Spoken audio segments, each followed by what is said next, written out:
it's Ginny here from Polly's Paper, and today in the studio we're going to make one of these great little mini vintage books.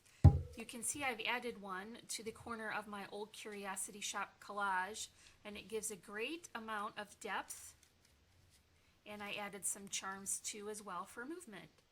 So you just need to gather a few basic supplies to make this book, and before long you'll be making a whole library of them to add to your craft projects. I started by choosing this image from the old Curiosity Shop line, and it reminded me of an old botanical book, and I went ahead and trimmed that from the page, and then I cut a small piece of chipboard as well, just a little bit bigger so I would have a nice border around the image. I'm going to go ahead and use this marker to color in the edges of the book. If you're a more patient crafter than I am, you can use an acrylic paint and a dry brush, but this works much quicker. Just make sure you get it all the way itch, and then do the outside as well.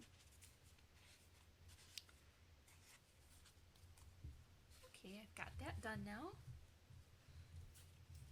I went ahead and cut quite a few layers of this antique book pages. I went ahead and stapled them in the center, and then also I took small sections of the inside and stapled them as well. For the back, I'm using the score tape, and I'm just going to remove that paper backing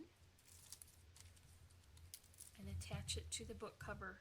I scored this earlier so I would know where the center fold was.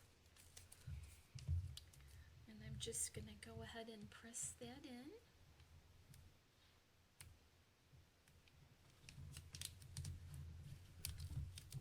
Press it down pretty firmly so it'll be secured. And then I'm going to take these small bunches of paper, and using my glue gun, I confess every time I get this glue gun out I burn myself, so I'm hoping that I can get through this project without hot gluing myself to this little book. You'll see I'm just bringing those pages in a little bit, and each section you can bring in a little bit more.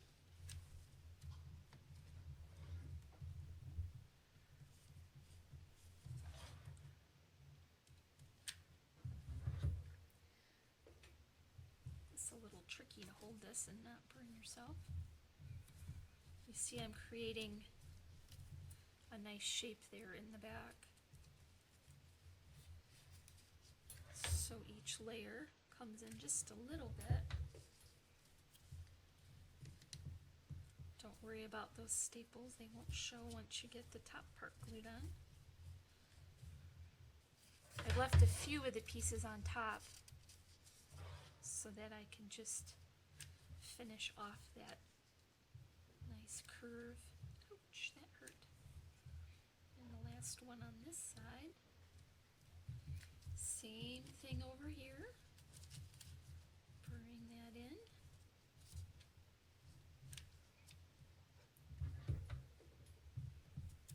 Give it a good curve and press it firmly down. I think I need to color the edge of this a little bit, maybe. There.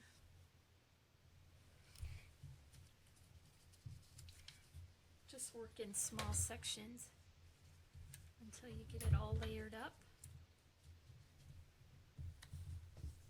This is paper from an antique book, so I think it's a little bit thinner, and it's really curling very nicely.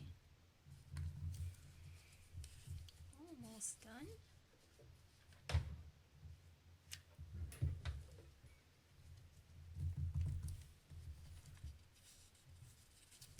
Looks like I've markered my finger pretty well there.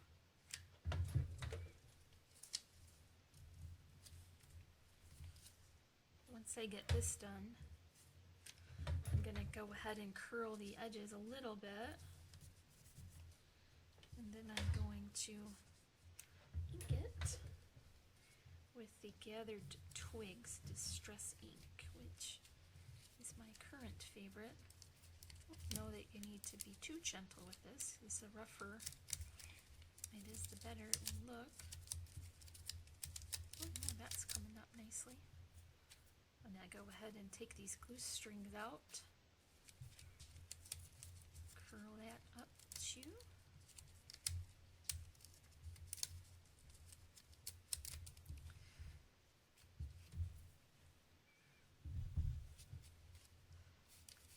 You see the difference when you start to give that edge a nice antique look. Get all the way around. It's going to help tatter up the edges a little bit. Now I've got this step all finished. And I'm going to add the center of the book. Just creased it there. And add yourself a nice little level of glue. Sorry about that banging. Press it in long enough so that glue will set. And then finish it off. This side. Ouch. That smirks. And the other side.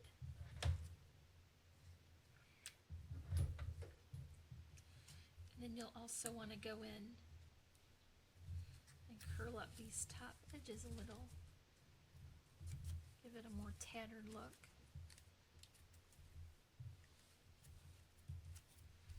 A little more ink to finish that up. And there you can see that we've got a nice little dimensional book to add to our projects. Earlier when I made the first book, I added this section of charms. They were from the Tim Holtz type charm set, and I just added my graphic 45 images on the inside and clipped it right on there, and it's done. So I hope that this inspires you to create lots of these little mini books for your own projects. Thanks!